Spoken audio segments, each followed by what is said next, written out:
On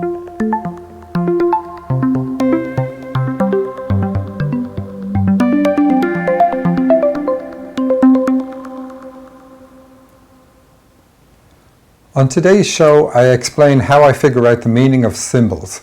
My symbol today is Christmas. I also look at a dream and explain how career is depicted in dreams. Hello and welcome to So You Think You're Awake, the show all about dreams and their meanings. I'm Michael Sheridan and I've made it my mission to set the record straight about dreams. You can send your dreams to the show at dream-analysis.com, and please do, they truly are the lifeblood of the show. I just released a free dream interpretation tutorial. It's email only and you can get it by clicking the link under this video. I wrote this tutorial over many years. It includes concise tips on how to interpret your own dreams, and it includes techniques for developing your psychic abilities. Please do check it out. Issue 3 went out over the weekend and I've gotten some questions in as a result. Here's one from Eulina. Hello Michael, I've been considering to write to you for some time. There is an issue that really looms large in my mind in terms of dream interpretation.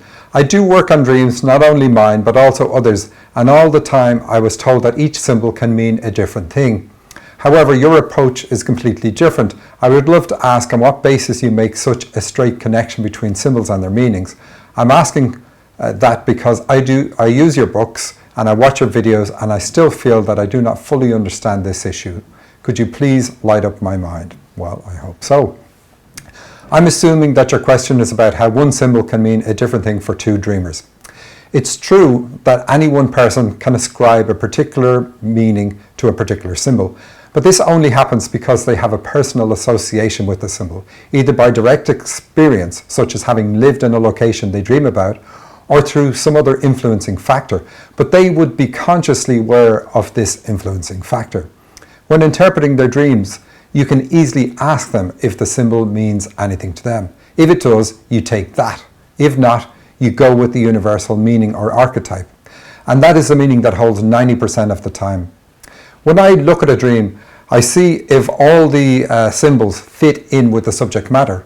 If one doesn't, then I know it has a particular meaning for the dreamer. I either ask them or I ask my guides what that is. The answer usually sheds an interesting light on the dream. When I'm interpreting a dream, I get a somewhat physical feeling that tells me if I'm in tune with its meaning. If that feeling starts to waver, I know I've stepped off track. It is typically because logic is telling me one thing and my higher self is telling me another. When I've got a dream fully analysed, I ask my guides how I've done. If they give a thumbs up, I know I've got it spot on, or so close that I know my analysis will help the dreamer. Because of the number of dreams I've analysed over the years, I often see patterns that I've seen before, and that really helps me. That gives me a head start on the dream. But still, the best is when I see two very different symbols that mean it's the same thing, so they support each other in the analysis. For instance, today I was doing a dream for a person who is a singer. In one of her dreams, she had both an actor and a mailman. Both mean she's a channel. In another dream, she had two daughters singing while she stood in an aisle. Because of the aisle and the number 2, both meaning channeling, I was fully confident that the two singing girls in her dream meant channeling too and wasn't overridden by her personal association. One last example. A woman dreamed of a handbag or a purse in America hanging on a railing at a particular location. It was too specific to not be a personal association. I knew the dream was about an issue with her brother, and I channeled and got that she felt responsible, which is what the purse meant, for something connected with her brother that had happened there. It turned out that her younger brother had committed suicide by hanging himself on that railing at that very location. Years later, she felt she could have done something to prevent it. The dream was intending to help her overcome that feeling. But clearly, you can see how a personal association is always clear in the mind of the dreamer. So all you have to do is ask them. I hope I've answered your question. My next question is from M. Ross. She says, Michael, I'm curious what your thoughts about twin flames are. Is this something legitimate or something we romanticize? I had a dream about twin flames last night, but I'm not sure what to make of the concept. Thank you for your thoughts. Well, this is also something I thought was a bit ludicrous. But you may remember on the show, I began sharing dreams where I dreamt that birds were coming from a very high location down to the ground, and at one point they came up to my car window and handed me a feather. And in other dreams they just came to the ground close to me. So I knew something was up, and I thought when I had those dreams it was about an improved connection with my higher self, but it turned out it was a connection with my twin flame. So my dreams were warning me that something really positive, not warning, they were proud of the fact that something really positive was going to happen for me, and something connected to it with my twin flame. But like I said, it wasn't anything I believed in, so it still happened anyway, and I discovered later on that's what it was, and I now have a really strong connection with a twin flame called Sophia. And when I connect with her, it's almost difficult to overcome the feelings of joy, tremendous joy that you get. You almost get tears in your eyes. So there's no doubting the connection when I feel her around, but it's definitely true, and yet I still don't know what to make of it. I mean, there are things I know about it and things that I'm not so sure about, but you just asked, is it factual or not? And it definitely seems factual. I will take anything that shows up in my dreams as factual.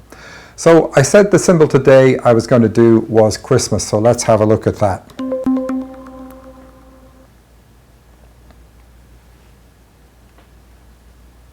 So this is December, we've all got the Christmas lights up, and what is Christmas about when it shows up in your dreams? Well, of course, kids are always going to think about the presents, but if you really think about the fundamental tenet of Christmas is about celebration of Jesus Christ's birth. Now, it doesn't matter if you're Christian or not Christian, it doesn't matter what your religion is, you still know that that's what Christmas is, a celebration of the birth of Jesus. And because everything in a dream is about you, rule 1 of dream interpretation that is, it means that it's not about Jesus' birth, it's about your birth, and it's about the importance of your birth, because again, Christmas is a celebration of Jesus' birth and the importance of that birth. So what are the symbols about Christmas? Can we have a look at? If you dream of the Christmas tree with the Christmas presents under it, again, it's about your birth, and the gifts, the presents under the tree are going to be reminding you that you came here with gifts that you need to discover and use. Now, you may have somebody directly hand you a gift in the dream, and that's great. Whoever hands you a gift in your dream is a guide. Whatever they say or do is infallible in the dream. They're the only characters that have that infallibility. But again, it's saying, look, it's your guide in the dream is saying, look, you need to get in touch with your gift, and here it is. So please do something to get a stronger connection with it. It might be more subtle. You might dream of the Christmas tree and a focus on, say, a gold ball in the Christmas tree, just like here. And spheres or circles or balls in dreams represent goals. And here, if it's gold, it says that because of the colour, you're a spiritual healer and you need to pursue the goal of spiritual healing. Maybe not so obvious, but nearly all the time when we see birth referenced in a dream, and that includes every Christmas dream, we're going to see what your gifts are. So because we know the gifts are going to come up, we can definitely say that's what this is about in this dream. It might be a little bit more subtle. You might dream of a golden or a Christmas decoration that is red with a gold star on it. Again, the star is saying this is your goal. Pursue your gift of spiritual healing, and the red tells you to have fun while you're doing it. Sometimes we pursue our gifts, but we pursue them in a way that we take it as a burden. And of course, our dreams are going to tell us it's not about a burden. It never is. Again, it could be subtle. You could dream about the Christmas tree and the lights on the Christmas tree. And of course, lights on a tree are going to be about your intuitive gift, your ability to connect with your higher self. And that works through feeling, through female energy. But it might be more subtle, and you could have something in the background like the Capitol building here. And in this case, it's not about the disastrous tax cut gift that Congress has given to the rich.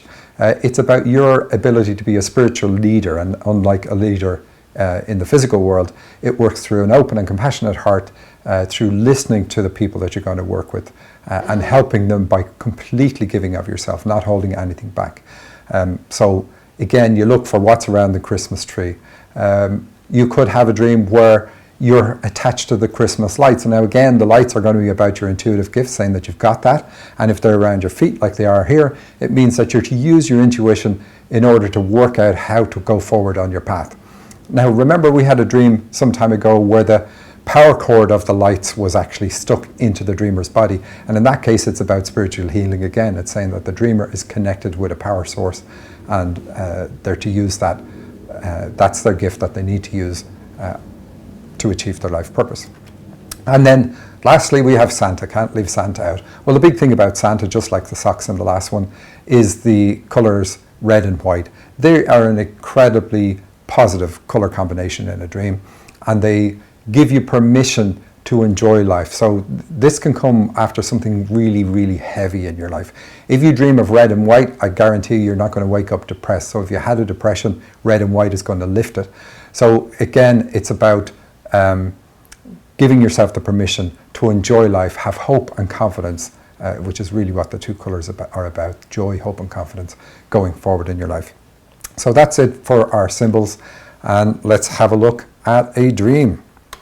And I'm doing this the same way I did it before, and let's move to the top. And I didn't get a title on this dream, so I put one in myself. Simon Cowell gives me keys. And the dreamer says, I was in an underground car park with a friend called McDara, and he tells me in the comments that McDara was his best friend in school. So this is positive. He's playing a positive role.